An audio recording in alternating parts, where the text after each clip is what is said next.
Hello, I'm Margot Pilatus. Welcome to Study English, IELTS preparation. Today we're going to look at ways of connecting ideas. There are many ways of doing this using conjunctions, words that join.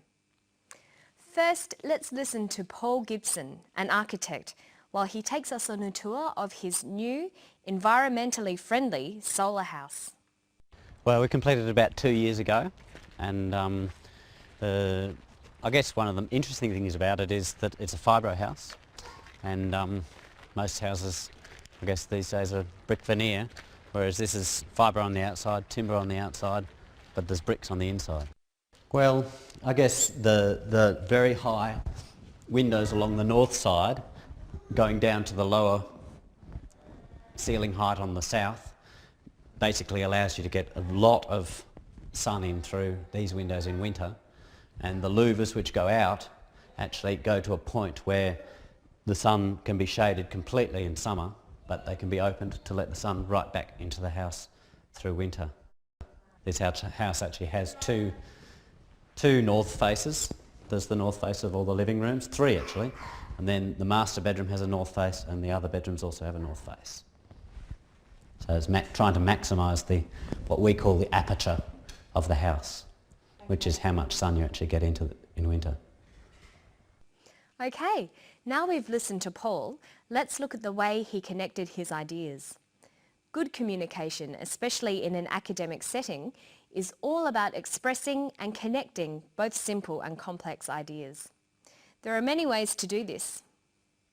Simple sentences express a single, simple idea. The most simple sentence consists of just a subject and a verb. The door opens. The woman enters. The easiest way of connecting ideas is using coordination. That's taking 2 simple sentences and linking them with a conjunction or a joining word. The most common conjunctions are and but. Other common ones are yet, or, for, and so. We use the most simple conjunctions in place of a full stop. The door opens. The woman enters. The door opens and the woman enters. The door opens. The woman doesn't enter. The door opens, but the woman doesn't enter. Listen to an example here. Well, we completed it about 2 years ago, and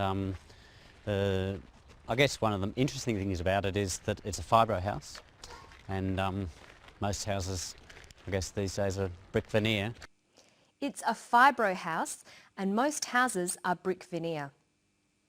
It is a fibro house. Most houses are brick veneer. These are 2 simple sentences. They can be linked together to form a longer sentence called a compound sentence. It is a fibro house and most houses are brick veneer. Compound sentences have 2 independent clauses, 2 clauses that can be separate sentences. Here's another one. Ceiling height on the south basically allows you to get a lot of sun in through these windows in winter, and the louvers which go out actually go to a point where the sun can be shaded completely in summer, but they can be opened to let the sun right back into the house through winter. He's talking about the louvers. He joins together 2 sentences. The louvers go to a point where the sun can be shaded completely in summer. They can be opened to let the sun back in through winter. He joins these sentences together using but. Notice we use a comma as well. The louvers go to a point where the sun can be shaded completely in summer, comma, but they can be opened to let the sun back in through winter. The conjunctions and but can also be used to join words and phrases in lists. We separate words with commas and then use a final and. The house is made of fibro. The house is made of fibro and timber. The house is made of fibro, timber and bricks. Listen to this example.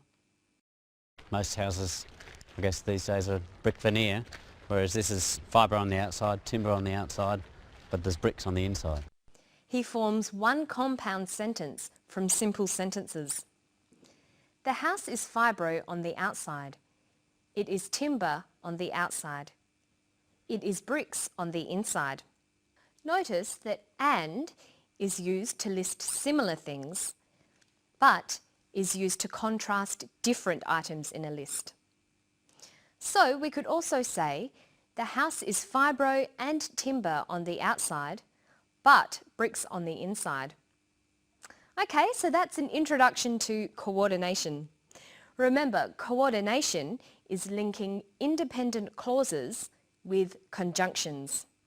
This forms compound sentences.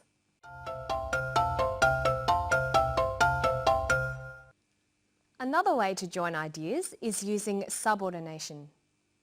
Subordination is linking an independent clause with a dependent clause to make a complex sentence.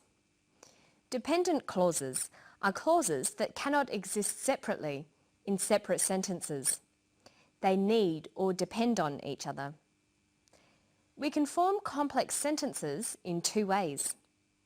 We can use relative pronouns, who, whose, which, where, or we can use conjunctions like because or whereas. When writing or speaking, it's important for you to practice using a variety of sentences. You'll need to use simple, compound and complex sentences. Here's another example. Trying to maximise what we call the aperture of the house, which is how much sun you actually get into in winter. He uses an independent and a dependent clause here. Look at these two sentences. They are trying to maximise the aperture of the house. The aperture of the house is how much sun you get. He joins these two sentences together with a relative pronoun. They are trying to maximise the aperture of the house, comma, which is how much sun you get. Now let's practice that. Join these simple sentences to make compound sentences using coordination. Here, try to use and but.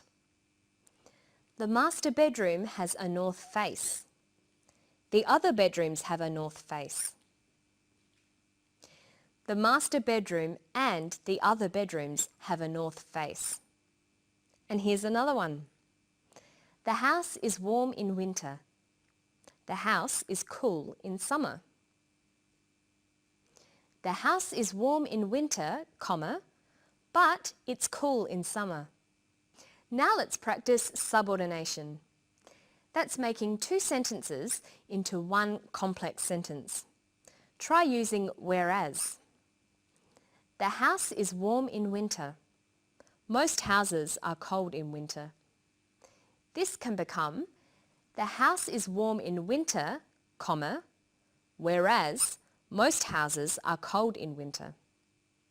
And here's another one. Here, try to link the sentences using which. The house is made of fibro. Fibro is a cheap building material. The house is made of fibro, which is a cheap building material. You'll need to practice forming simple, compound and complex sentences. There are many ways to do it and many different ways of punctuating. This is very important for your written work. And that's all for today. I'll see you next time on Study English. Bye-bye.